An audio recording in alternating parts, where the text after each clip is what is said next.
Les actifs petits ouvriers rouges avaient bien travaillé. Des longs poils blonds et bruns de la barbe, de la chair, il ne restait rien. Les orbites et l'intérieur de la tête avaient été eux-mêmes parfaitement nettoyés. Et les muscles et les cartilages si bien ingérés que le maxillaire inférieur se détacha du reste de la tête dès que vendredi toucha. C'était un très beau massacre, au crâne ivoirin, aux fortes cornes noires annelées et en forme de lyre, qu'il brandit à bout de bras, comme un trophée. Andoar va chanter, promit-il mystérieusement à Robinson qui le regardait faire.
C'est ainsi que Robinson le vit plusieurs jours durant tendre entre deux traverses, à l'aide de chevilles, les 12 boyaux qui pouvaient garnir les cornes et le front d'Andoar. Avec un sens inné de la musique, il les accordait, non pas à la tierce ou à la quinte comme les cordes d'un instrument ordinaire, mais tantôt à l'unisson, tantôt à l'octave, afin qu'elles puissent retentir toutes ensemble, sans discordance. Car il ne s'agissait pas d'une lyre ou d'une cithare, qu'il aurait lui-même pincé, mais d'un instrument élémentaire, d'une harpe éolienne, dont le vent serait le seul exécutant. Les orbites tenaient lieu d'ouïe, ouvertes sur la caisse de résonance du crâne. Afin que le plus faible souffle fût rabattu sur les cordes, Vendredi fixa de part et d'autre du massacre les ailes d'un vautour, dont Robinson se demanda où il avait pu les trouver, ces animaux lui ayant toujours paru invulnérables et immortels. Puis la harpe éolienne trouva place dans les branches d'un cyprès mort, qui dressait sa maigre silhouette au milieu du chaos, en un endroit exposé à toute la rose des vents. À peine installée d'ailleurs, elle émit un son flûté, grêle et plaintif, bien que le temps fût tout à fait calme. Vendredi s'absorba longtemps dans l'audition de cette musique funèbre et pure. Enfin, avec une moue de dédain, il leva 2 doigts en direction de Robinson, voulant lui faire remarquer par là que 2 cordes seulement étaient entrées en vibration.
tiré par les pieds, Robinson, qui avait finalement élu domicile dans les branches de la Roccaria, où il avait aménagé un abri à l'aide d'auvents d'écorce.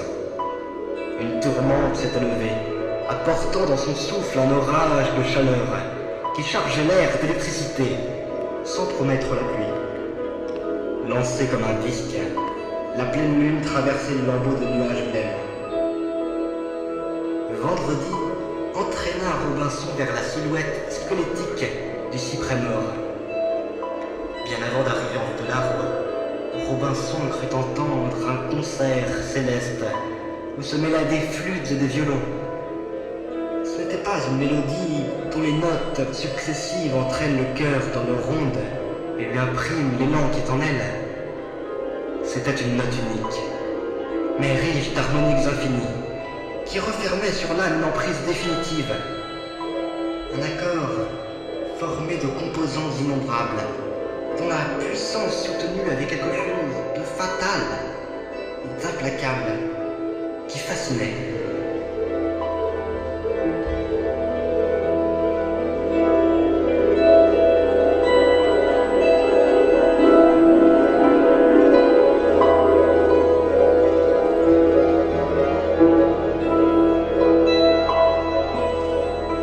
Le vent redoublait de violence quand les deux compagnons parvinrent à proximité de l'arbre en chantant. Sous la lumière changeante de la lune, les deux ailes de vautour s'ouvraient et se refermaient spasmodiquement de part et d'autre du massacre et lui prêtaient une vie fantastique, accordée à la tempête. Et il y avait surtout ce brame puissant et mélodieux, musique véritablement élémentaire, inhumaine, qui était à la fois la voix ténébreuse de la terre, l'harmonie des sphères célestes et la plainte-rauque du grand bouc sacrifié. Serrés l'un contre l'autre à l'abri d'une roche en surplomb, Robinson et Vendredi perdirent bientôt conscience d'eux-mêmes dans la grandeur du mystère où communiaient les éléments bruts. La terre, l'arbre et le vent célébraient à l'unisson l'apothéose nocturne d'Andohar.